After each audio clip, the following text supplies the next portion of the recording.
to start by introducing our first guest, actually, who will tell you something like lead your business growth with your product. It's a colleague of mine. I'm very proud to announce her today. Her name is Karla Sutil. She's a product strategist at Boldare, and I would like you to give a very big applause to her so she can get on the stage.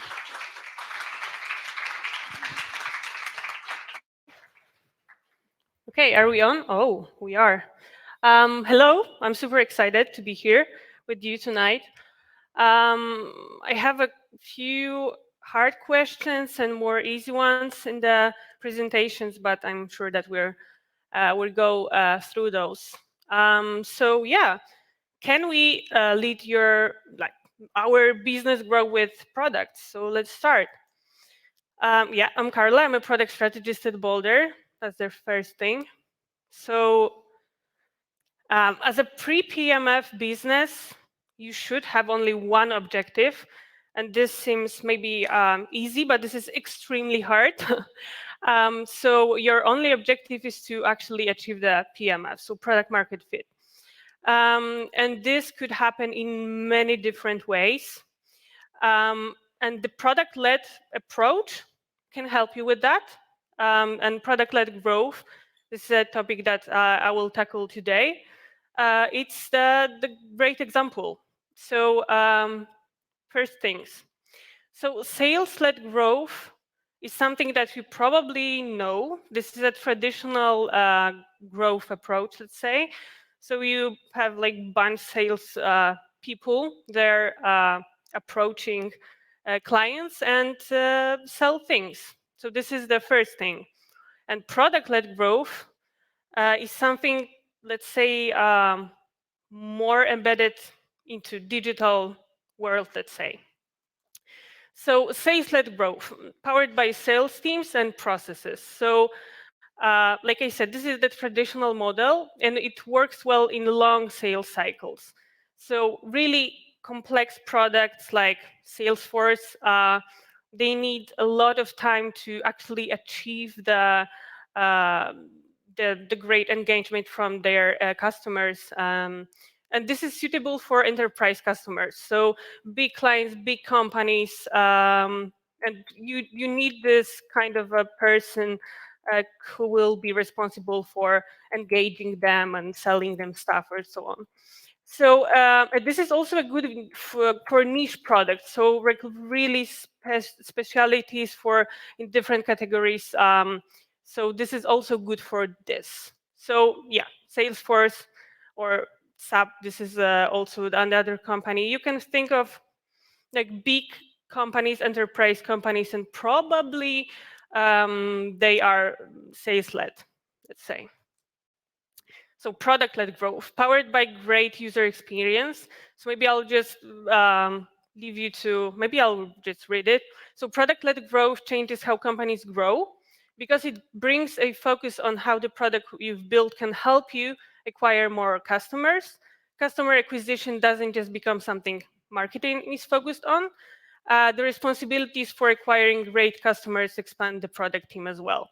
So you won't see the silos there in the companies where this is sales, this is marketing, and somewhere over there is the product team with the dev team. This is all together working on the, for example, acquisition. And Wes Bush, this is a person that's wrote the book Product-Led Growth. And this is actually free to read on productled.com. So I recommend it. So product-led growth. So this is a model or distribution model or just an approach that you could take if you have a product, you're thinking about the product with really great product experience.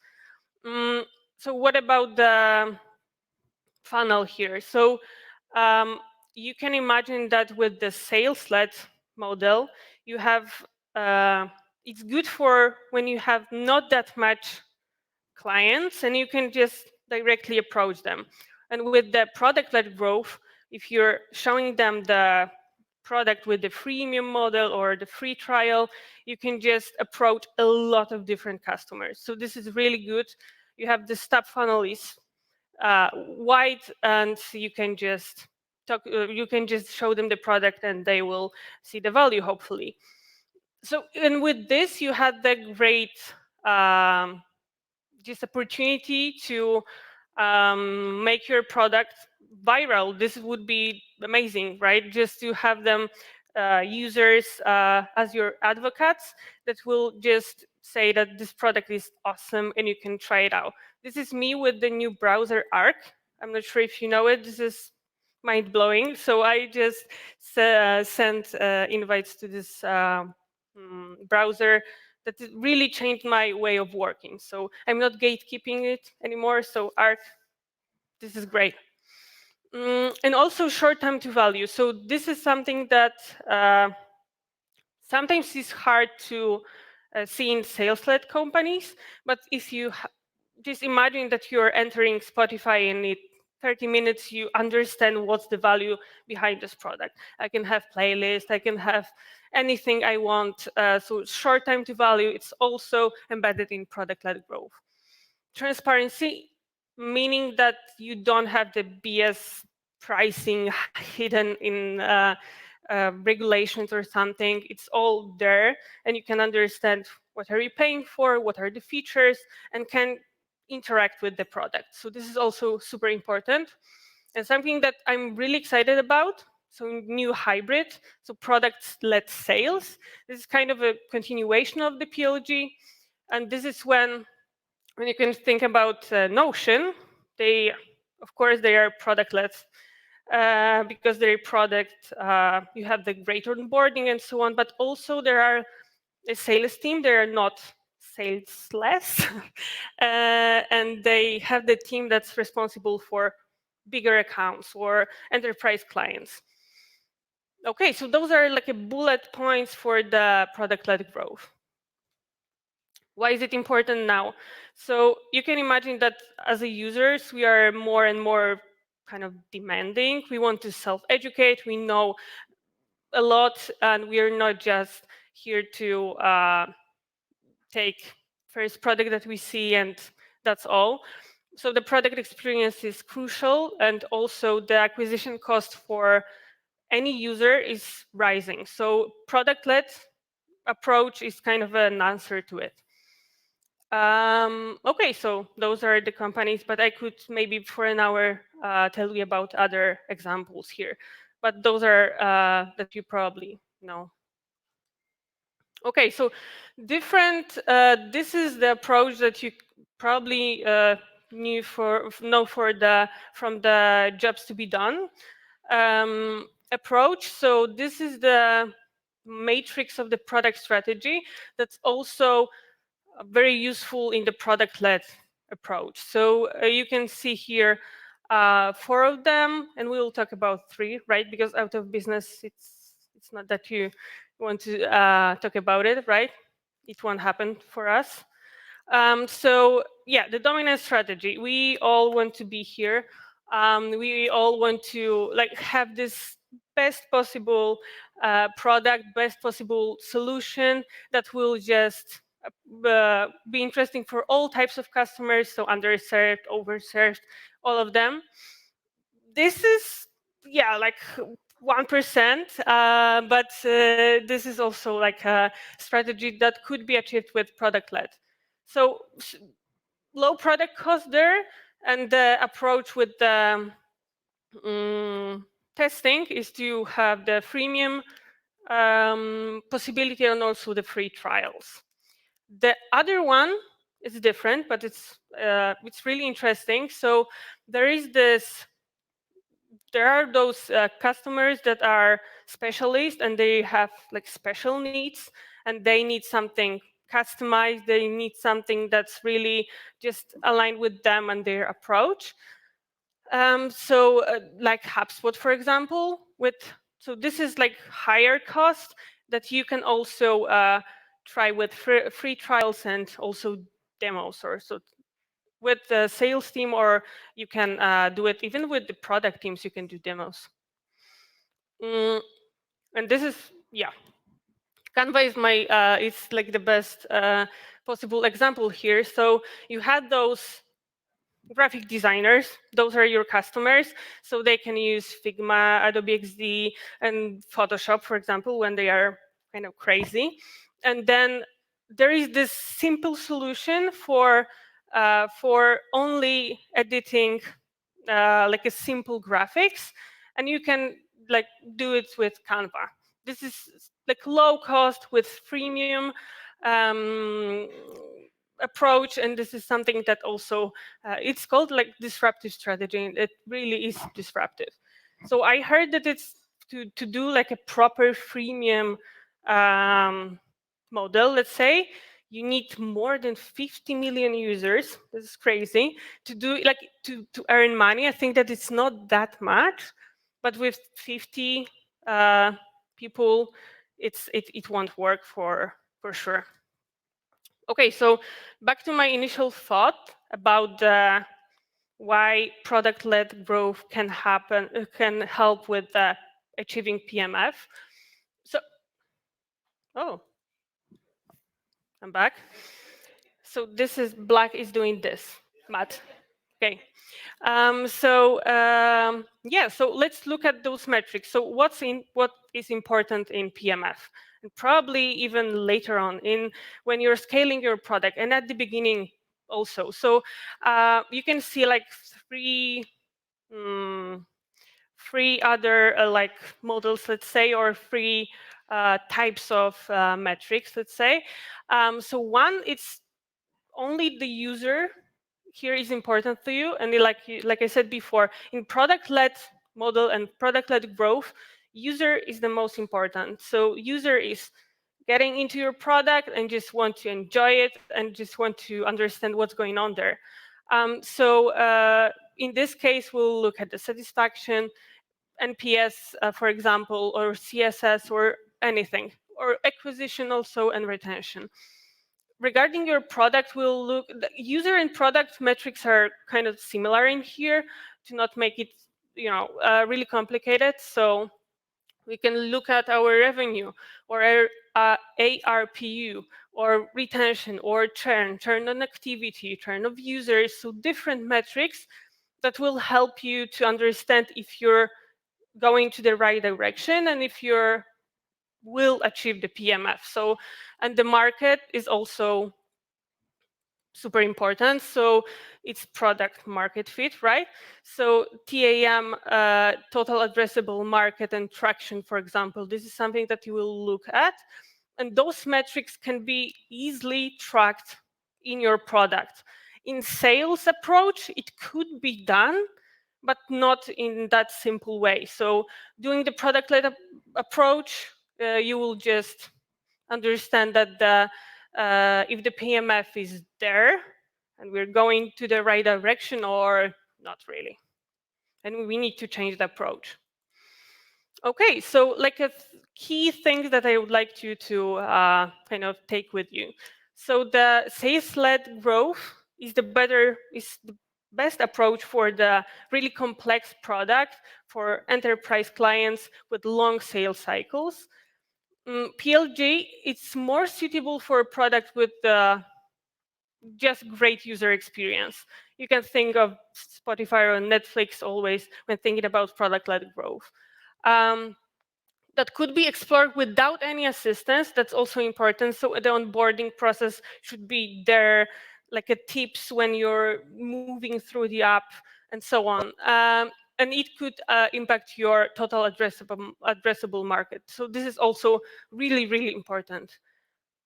So yeah, and the final thought, I think that the PLG approach could and should and will help you with your PMF metrics and help you grow your business. That's my kind of finished thought here. So yeah, after this talk, I will create like a cheat sheet for you with all your PLG questions, not questions, but my answers, and things that I talk about it today. Yeah, and that's it. Thank you so much.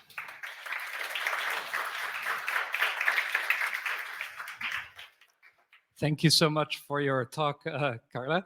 Maybe you want to sit down for a second. We have Yeah, room for some questions from the audience, and I will walk around and give you the microphone.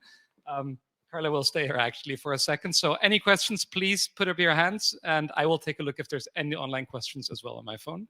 easy ones. Who wants to start first? Easy ones, she says, but hard ones is also okay, I Hard guess, ones. right?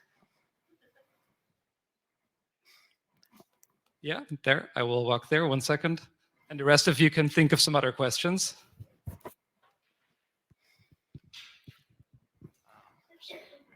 Here. Can I assume that for B2B customers, sales-led growth is more like desirable, and for B2C, PLG is more appropriate? Or, I mean, basically, do you have any examples where B2B clients go with PLG or other way around? Yeah, we have. This is a great question. B2B and B2C both can be served in the sales and product-led approach. Let me think of a PLG approach with the for the B2B. Um, I think that those productivity apps that you can use easily could be like driven by the product-led growth. So all of those that you can think of. I think that this is also suitable for the B2B and B2C as well. Like I said, like enterprise clients probably need this, human touch. But I would say that both B2B, B2C product-led is for you, and let's try it out. Thank you for this question. Any other questions? Yeah, there you go. Hi. So speaking of product-led growth, as opposed to putting too much time into marketing, I guess for the product to grow or the user base to grow with product-led growth, you still need some seed of users. So how would you go about figuring out what the appropriate amount of marketing is to put in at the beginning, or just to get that sort of threshold that you need to pass at the beginning? I'm not sure if I have a threshold in mind. So I wouldn't say that it's product-led growth or marketing or product-led growth or sales. There are great sales team product companies or product-led companies, and marketing is as well there. So I wouldn't say that it's if we are product-led growth, we won't do the social media campaigns because we are so product-led. I mean, no, but I don't have in mind like a threshold, like I said, for the marketing initiatives, but product teams working with marketing, I saw it. It's beautiful. They can do it. And product marketing, this is also something that I think it's kind of a thing right now, or maybe last years. Product marketing is also something that could be useful in product-led initiatives, I would say. Thank you. We have an online question as well from Oleg. I will read it. What are the top 3 metrics for a good UX in product-led approach? For the good UX, so I could think about something related to the user satisfaction for sure. So it could be NPS. I know that it's not perfect and we need to come up with something better, but yeah, something related to user satisfaction, something related to churn. So if people are exiting in that step, the UX is wrong. Retention is the same. So I would say we can go into more details and I could show you some really specific metrics for the UX in the cheat sheet, for example. But I would say that churn for sure, retention as well, and something related to user experience like user satisfaction. Thank you so much for the answer. Anyone else from the audience a question? And if you have any questions, we can also do it privately. Yeah, go ahead. Hello. I was just wondering if you see. I got ahead of myself. Take your time. Basically, what are actionable ways to move towards product-led growth that kind of, I'm imagining like referral programs, things like that. Yeah, anything that comes to mind there. So could you rephrase it maybe just once again? Yeah? Yeah, I guess it's the medium between having just a good product, which we should all desire to do, whether you're sales led or whatever led, but it's also making it easier for your users to share their word of mouth. What are ways that we can do that? So what are the ways that we can approach product-led growth other Yeah. than referrals, for example? Yeah. So there's something that I don't have time to also tackle. So it when you're starting the company, it's good to start with the product-led approach. It's really hard to kind of change the mindset in the product company to from sales-led. We are going to sales for and we are doing product-led growth. This is scary. So I would say that having this product mindset and having those great product teams there at the beginning, it's super important. And we can have a lot of different initiatives to kind of kick it off or just start with it. Like you said, referral program is something that is nice. I could think about product marketing initiatives also that will help the first steps in product led. But the first thing is just to create the great app, and to do it you just can come to Boldare, or you can just do it with your teams to just build the product that you understand the value proposition. This is something that you will learn later on, and to understand the value proposition and to really be in contact with the user. So the great product is there, but you just have to iterate and validate and so on. But you know this already. I'm not sure if I answered your question. You answered perfectly. No worries about that. We have space for one more question from the audience, and we have one more online question. So I'll first go to the online question, and you were first then, so you will be next, actually. The online question was from Maria, and it was, what is your favorite product-led growth product? I already said it. Like ARC Yeah, is amazing. No, but It's amazing. Trust me. So it's like, imagine website browser reimagined, but useful, not like Chrome, but it's on Chromium. So you can add your all widgets there. So try it out, trust me. perfect. Then I will walk to the front on this side for the last question from the audience. And for the rest, if you have any questions, you can later on talk to Karla and ask her anything. Please do. Hi. What are the easiest ways to teach your customers how to use your product as an B2B startup? To what? To your customer? To your B2B customers, how to use your product as an online solution instead of an Reach to your customers, you said? no, after reaching, how to use in their real sales model or sales or their marketing line. How can we decide to be a point of their in their marketing lines? Some customers are not easy to use any digital product. Instead of uh, using their real solutions. As a disruptive solution, we are just trying to decide them to use an online solution in influencer marketing. Our solution is that. And I just like to wonder what are the easiest ways to teach them how to use your product and how can, yeah, that's the question. This is a great question. This is super challenging to approach companies that are not digitized and to kind of ask them to use your product. I would just, it depends on the market. I would love to like expand on that.